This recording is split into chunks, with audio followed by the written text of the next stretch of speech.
So many times I talk to people who say, I don't understand why it's so hard to have a positive attitude or positive thinking. I don't understand why it is that this negativity is constantly, this cloud is constantly hanging over my head.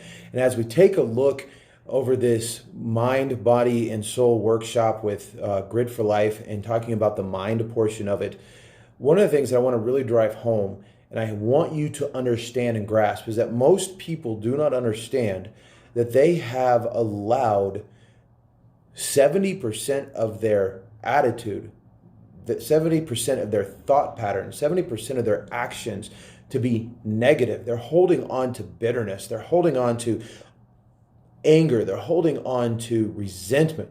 And they're holding on to the need to get revenge. And they're sitting there and they're angry at their significant other, and that takes like 20% of who they are inside. They have nothing that fills 20% of who they are inside, their mind, their thoughts, their daily actions. And then they go to work and they hate their job, and so they have this negative resentment that they won't let go or change. They won't change their situation, so they hold on to this negative resentment. And let's say that's another 10%. So there's 30% of your mind's capacity and your soul's capacity to hold on to things. And then you start adding on to life trauma that you won't let go. You just keep holding on because you're scared that if you let it go, someone else is going to hurt you. And you're trying to hold on to it as like a safety barrier. And let's say that's another 30%. And so we're looking now at, we're adding these things up. And before you know it, you've only got 30% left in the capacity of who you are, mind, body, and soul, to be able to fill up with anything positive. And it doesn't overbalance. It doesn't outbalance the negativity in your life. In order to be able to sit there and start moving forward and making progress, you have to be aware of the things that you're focused on every day. You have to be willing to let go and to move forward and say, I'm done. We talk about that heroes having that defining moment. This is that defining moment. I'm done holding on to these things that are just eating like a cancer to my soul.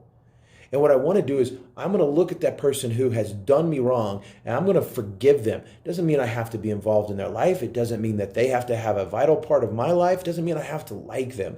It just means I'm not going to hold that anymore. And I'm going to take that 20% of resentment. I'm going to throw it out. And that gives me 20% more in my mind and my soul that I can fill up with positivity. And before you know it, you drop that off. And then you take the stuff that happened in the past in your life and you say, you know what? I'm not going to let this control me anymore. I'm not going to dwell on it. I'm going to let it go. This isn't me. It's my past. My past is not me. I am in the present. I'm looking to the future. I'm going to let that go. And let's say that's another 20%. You've just let 50% of this negativity and all this stuff in your life, and you've added room for 50% more growth of positivity and success until you can start taking control of the thought patterns and what you dwell on in your life. But you have to do it by being aware. And we've talked about this already in this workshop. We've talked about this with Grid for Life. We want to live on autopilot. If you want to be successful, no one will ever be successful on autopilot. You have to disengage and take control of the power and take control of the steering wheel on your own and that gas pedal and be able to move it up and down and steer back and forth with your own awareness of being productive in how you are thinking. The days that I have that are some of the hardest days, I realize, is days that I have engaged the autopilot and I am sitting here and I'm starting to focus on the things that have hurt me in the past, the negativity or the people, or someone will come into my life and say something that day that'll really upset me. And instead of just saying, okay, can I control it? Can I change it? Am I letting it control me? It is becoming purposeful in every thought of your life. Now, I'm not saying that when I go to McDonald's, I'm being so purposeful. I'm going, I am picking up this burger. No. But I'm being purposeful in the things that matter, the content in my life. I am being purposeful in what content I allow to play across my mental screen. If I told you you have 5 hours to watch any TV show, would you go and put something on that you can't stand? And I said 5 hours, and that's all you're going to get for the year. 5 hours, it has to be in this one setting.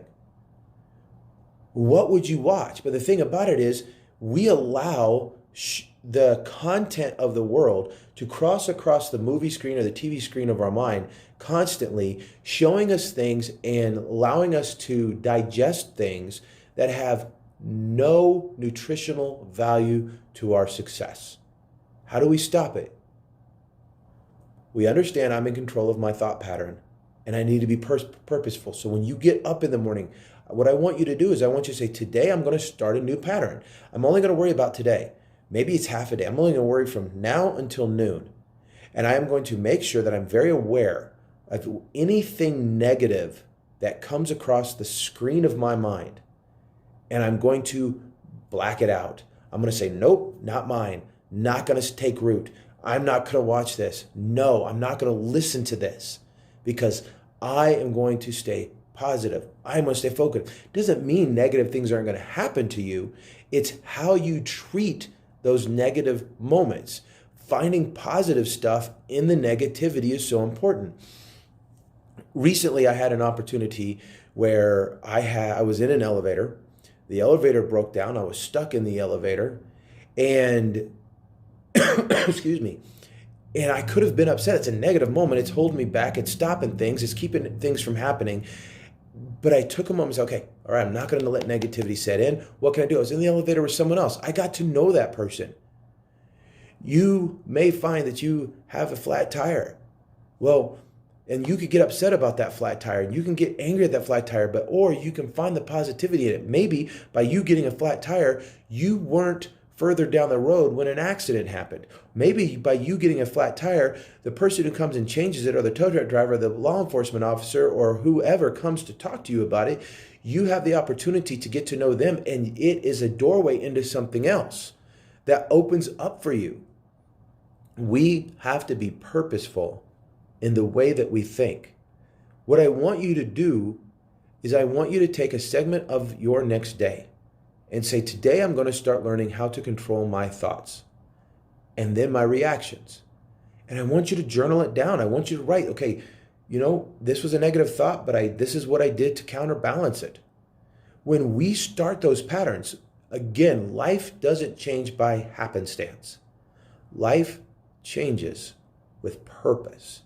And if you want a strong mind, a positive mindset, and learn how to embrace the positivity and let go of the negative, you have to make sure you purposefully are doing exactly that.